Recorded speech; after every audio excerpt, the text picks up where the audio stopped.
సరే, కళ్యాణ్ గారిని గెలిపించడం కోసం మీరు మీలాంటి ఆర్టిస్టులు మొత్తం జన సైనికులు అందరూ కూడా ఆయన గెలుపు కావాలని చెప్పేసి, ఇలాంటి టైంలో ఒక సొంత ఫ్యామిలీ నుంచి అల్లు అర్జున్ గారు వైసీపీలో ఆయన ఫ్రెండ్కి సపోర్ట్ చేయటం అనేది పెద్ద వివాదం, పెద్ద దుమారం. అండ్ ఆయన వెళ్ళి చెయ్యూపి అలా ఓకే, అదంతా ఓకే, కానీ బట్ ఆయన మాట్లాడిన మాటలు అంటే తను వద్దన్నాడు బట్ నాకే రావాలనిపించి వచ్చాను అనేది కూడా రకంగా కొంచెం ఎక్కడో మెగా ఫ్యాన్స్ వరకు హట్ అయ్యారు అనేది నిజం. సో మీరు ఎలా చూస్తారు దీన్ని, ఏ కోణంలో చూస్తారు? అంటే అది వాళ్ళతో పాటు బాగా అటాచ్గా ఉన్న బన్నీవాసు గారే మాట్లాడలేదు దాని మీద, ఏదో ఎక్కడో తప్పు జరిగిందండి అని. ఇప్పుడు చిరంజీవి గారికి అలాంటి అసలు ఇష్టం ఉండదండి. ఆయన ప్రతి సంక్రాంతికి 40 మంది 50 మందిని ఫ్లైట్లో కుటుంబాన్ని మొత్తం బెంగళూరు తీసుకెళ్ళి సంక్రాంతి సంబరాలన్నీ చేస్తారు. మరి ఇది ఏదన్నా దాంట్లో ఏదన్నా లొసుగున్నా, దాంట్లో ఏదన్నా లాజిక్ ఉన్నా అది పెద్దన్నయ్యే దాన్ని వాళ్ళు మాడుకుంటారు. It is a family matter, కుటుంబ వ్యవహారం. అంటే మామూలుగా దాంతో ఫ్యాన్స్ ఏంటంటే ఇటేమో బన్నీ హెడ్ అవతల లక్షల జనం, అటు రామ్ చరణ్ గారు హెడ్ వెనకాల అటే తక్కువ జనం ఉన్నారు. ఇలాంటివన్నీ వాళ్ళు అందరూ కలిసిమెలిసే ఉంటారండి. ఏదో టీ కప్లో తుఫాన్ లాంటిది ఇది. అంతే అంటారు. అంటే మామూలుగా ఇప్పుడు ఇందాక మీరు అన్నారు ముగ్గురు కూడా బయట వ్యక్తులనే క్షమించేస్తారు ఇక అంతే. ఇప్పుడు బయట వ్యక్తులనే క్షమించినప్పుడు కుటుంబంలో వ్యక్తులను ఎందుకు క్షమించరండి? రేపు పొద్దున్న రామ్ చరణ్ గారి సినిమా పెద్ద హిట్, నేషనల్ అవార్డు వచ్చింది, నువ్వు కూడా కొట్టావు అన్నా అని ఆయన అంటాడు, అనొచ్చు. ఈయన సినిమా హిట్ అయినప్పుడు వాళ్ళందరూ సరదాగానే ఉంటారండి. అది ఈ మధ్యలో ఫ్యాన్స్ హడావిడి తప్పితే ఇంకేం ఉండదు. సార్, ఇప్పుడు మీరు జనసేనలో ఉన్నారు అండ్ ఎలక్షన్స్ అయిపోయినాయి, మళ్ళీ 29లో ఎలక్షన్స్ వస్తాయి కదా. ఈ గ్యాప్లో ఏమన్నా మీకు ఇంకేమన్నా ఇంట్రెస్ట్ వచ్చి ఎక్కడైనా సీట్ ఇస్తే కళ్యాణ్ గారు పోటీ చేయడానికి రెడీగా ఉన్నారా? మీకు ఆ ఇంట్రెస్ట్ ఉంది? ఇందాడు అన్నారు అసెంబ్లీకి వెళ్ళి ఇది స్క్రిప్ట్ అని చెప్పాలని ఉంది నాకు అని చెప్పేసి. సో ఉందా మీకు మైండ్లో? అంటే అది ముందు 2029లో చూద్దామని నేను కూడా ఆగిపోయా. ఇప్పుడు మామూలుగా కార్యకర్తగా మనం అసెంబ్లీకి వెళ్ళొచ్చు, పాస్ తీసుకుని.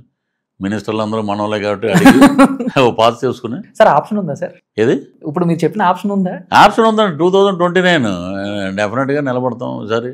ఎందుకంటే మనం తిరిగినట్టు ఎవడో తిరగడు. 5ంటికంటే 5ంటికి నియోజకవర్గంలో ఉంటాం. ముందు మేము ఏమనుకుంటామంటే 2029 ఎలక్షన్కి ఒక నియోజకవర్గం అనుకుని ఆ నియోజకవర్గంలో 1 year బిఫోర్ నుంచి అయ్యా నేను వస్తే మీకు పనికొస్తే నేను పనికొస్తాను పని చేయటానికి, లేదు మీరు పనికిరారు అని మొత్తం ఓవరాల్గా ఓటింగ్ వస్తే నేను డ్రాప్ అవుతా, మీరు చేయండి అని అంటే బ్రహ్మాండంగా నిలబడతాం. ముందు జనాల గురించి మాట్లాడుకోవాలి మనం. అప్పటికి సువర్ణ యుగం వైపు ఉంటుంది 29కి. సో డెఫినెట్గా సీట్ ఆశిస్తాం ఈసారి, డెఫినెట్గా నిలబడతాం. ఓకే సార్, ఇప్పుడు వైసీపీలో కొంతమంది ఉద్దండులు ఉన్నారు, మాటకారులు ఉన్నారు. అండ్ అప్పటికి వాళ్ళ సొంత నియోజకవర్గంలో 1-2 సార్లు గెలిచిన రికార్డు కూడా కొంతమందికి ఉంది. అయినా కూడా మొన్న ఎలక్షన్స్లో చూసుకుంటే గెలుస్తారు, ఓడిపోతారు, వీటి మధ్య మన కన్ఫ్యూజన్లో చాలామంది ఓడిపోయారు. అవును. అండ్ గుడివాడలో గుడివాడ అమర్నాథ్ గారు కానీ మొత్తం ఇప్పుడు ఏంటంటే మీరు ఎక్స్పెక్ట్ చేశారా సార్? ఎక్స్పెక్ట్ నేను 2 ఏళ్ళ ముందే చేశాను. మేము ఒక యాడ్ ఒకటి చేసాం, ల్యాండ్ టైటిలింగ్ యాక్ట్. ఆ యాడ్ 50% ఉపయోగపడిందండి ఈ ఎలక్షన్లో. 80 ఏళ్ళు వచ్చిన ముసలోడు కూడా రేపొద్దున మన ఆస్తి పోద్దేమో అని వచ్చి తెల్లవారుజామున 2 వరకు కూడా ఓట్లు వేశారు. 82% రావడానికి కారణం అదే. ఆ దాంట్లో నేను అడుగుతా, ఒక రైతు దగ్గర ల్యాండ్ లాగేసుకుంటే అయ్యా మా దగ్గర ఉండేది 1 ఎకరం ఉండంటే నువ్వు ఏ కోర్టుకి వెళ్ళినా ఏది జరగదు, ఎందుకంటే ఆ కోర్టులో ఉన్నది ఎవరు, మనవాళ్ళు, నీకు జరగదు అంటే కూలబడిపోతాడు రైతు. ఏనారైనా ఫ్యాన్ వేయమంటావా అంటా నేను. వద్దు బాబు, 4 ఏళ్ళ నుంచి వేస్తానే ఉన్నారు, వద్దండి అని. అది ఇంపాక్ట్ వెళ్ళిపోయింది జనాల్లోకి. ల్యాండ్ టైటిలింగ్ యాక్ట్ రాగానే రద్దు చేశారు మొన్న. అలాగే శ్మశానాలు వాళ్ళు రాళ్ళు వాళ్ళే పాతి, ఆఖరికి సులభ కాంప్లెక్స్ మీద కూడా వైఎస్ఆర్ రంగులేసి మొత్తం రాష్ట్రం ఎలా అయిపోయిందో చూసారో. ఒక 10 ఏళ్ళు వెనక్కి వెళ్ళిపోయింది. సో ఇప్పుడు బాగుపడుతుందండి సార్. అంటే ఎలక్షన్స్కి ముందు కళ్యాణ్ గారు 22 సీట్లు తీసుకున్నారు.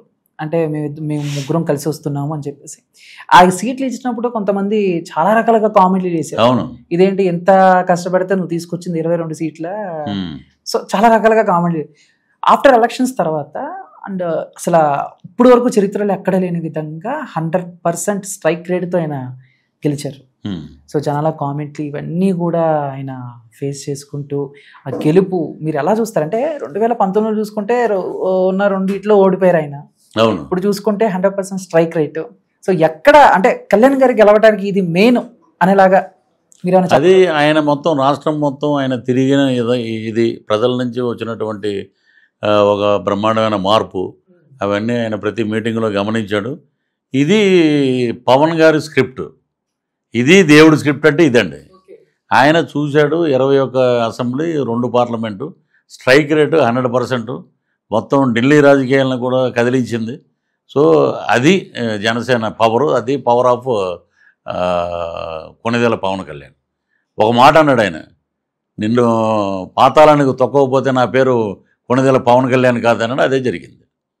ప్రజలు విశ్వసించారు. నాయకత్వ లక్షణాలు ఈయనలో ఉన్న ఈయనే కావాలి మనకి అన్నారు. ఈ రోజున పిఠాపురం వెళ్ళి చూస్తే అద్భుతంగా ఉందండి. ఎక్కడ చూసినా బ్రహ్మరథం పడుతున్నారు. ఇదే పిఠాపురం. నేను అనుకున్నా మొన్న వెళ్ళి, ఇదేంటి ఇలాగ రోడ్లు ఇలాగ వచ్చినాయి ఏదంటే, అది ఒక విజన్ ఉన్నవాడు రాజకీయాల్లో ఉంటే, ప్రభుత్వంలో ఉంటే అద్భుతమైన పరిపాలన ఉంటుంది అన్నది నిదర్శనం. సార్ మీరు ఎక్కడ సార్ మీ తాడేపల్లిగూడెం నుంచే పోటీ చేస్తారా ఒకవేళ నెక్స్ట్ టైం అన్న? తాడేపల్లిగూడెంలో ఇప్పుడు మా వాడు బొలిశెట్టి శ్రీనివాస్ మాకు సీనియర్, అతను గెలిచాడు, బ్రహ్మాండంగా చేస్తున్నాడు. చైర్మన్గా ఉన్నప్పుడు, మున్సిపల్ చైర్మన్గా ఉన్నప్పుడు అద్భుతం చేశాడు. ఇప్పుడు ఇంకా బ్రహ్మాండం చేస్తున్నాడు. రేపు 2029కి మళ్ళీ అతనే గెలుస్తాడు. సో అక్కడికి వెళ్ళమండి.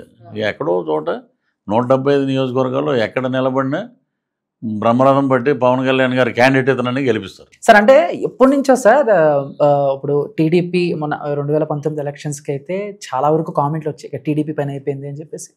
ఇక 2024లో మళ్ళీ టీడీపీ పుంజుకుంది మళ్ళీ. అంటే ఇప్పుడు ఈ టీడీపీకి సంబంధించి ఈ వారసుల విషయంలో అప్పుడప్పుడు హాట్ టాపిక్ వస్తూ ఉంటుంది. అండ్ టీడీపీకి నెక్స్ట్ వారసుడు లోకేష్ గారు అని, లేదు జూనియర్ ఎన్టీఆర్ గారే రావాలి అని చెప్పేసి. సో మీరు ఏం చెప్తారు? అంటే వింటూ ఉంటారు కదా మీరు కూడా. నేను అనేది ఏంటంటే అండి, ఇప్పుడు లోకేష్ గారు ఉన్నారు, గవర్నమెంట్లో ఉన్నాడు, ఆయన పాదయాత్ర చేశాడు, ప్రజల పట్ల తిరిగాడు, ప్రజల్లో ఉన్నాడు, ప్రజల కోసం పనిచేస్తున్నాడు ఆయన. ఒకప్పుడు లోకేష్ గారు ఇలాగ మాట్లాడతాడా, అంత సీన్ ఉందా, ఎంత ఉందా అని మాట్లాడారు. ఈ రోజున మొత్తం ఒక క్రమశిక్షణగా, ఒక మాట తప్పకుండా బ్రహ్మాండంగా పవన్ కళ్యాణ్ గారు స్ఫూర్తితో ఆయన రాజకీయాల్లో వచ్చి మినిస్టర్ చేశాడు ఆయన. దాంతో ఇంకా అద్భుతంగా పరిపాలిస్తున్నాడు ఈ రోజున. మరి అటువంటి పరిపాలనా దక్షుడికి అవకాశం ఉంటుంది. ప్రజలు ఏమని కోరుకుంటారు, మనకి బ్రహ్మాండంగా పనిచేస్తున్నాడు ఇతను, నిలబడి ఏదైనా పెద్ద పోస్టుకు వస్తే అని. మొన్న ఎవరో కామెంట్ పెట్టారు, ఫ్యూచర్లో పవన్ కళ్యాణ్ గారు సీఎం అవ్వాలి, లోకేష్ బాబు సీఎం అవ్వాలి, మీలాంటి వాళ్ళు రాజకీయాల్లో ఉంటేనే అద్భుతం అని చెప్పి మన ఎవరో కామెంట్లు పెట్టారు. ప్రజల్లో అలా ఉంది. ఇక ఎన్టీఆర్ గురించి అంటే నేను ఇంతవరకు ఎప్పుడో యాక్ట్ చేసేవాడు, తర్వాత మళ్ళీ ఆయన్ని ఎప్పుడు కలవలేదు. మంచివాడు ఆయన, ఇంకా బ్రహ్మాండమైన ఆస్కార్ అవార్డులు, నంది అవార్డులు కొట్టి ఆయనకి రామారావు గారికి వచ్చినంత పరిణితి, అంత ఏజ్ వస్తే అప్పుడు ఆయన రాజకీయాల పట్ల ఆయన కూడా స్పందిస్తారు. రాజకీయం వీళ్ళే చేయాలి వాళ్ళే చేయాలని లేదు కదా. ఎప్పుడైనా సరే తాతకు తగ్గ మనవడు అని అంటారు కదా చాలా సినిమాల్లో కూడా. ఆయన కూడా రావచ్చు ఏమో, వస్తే ఆయనే అవుతాడు.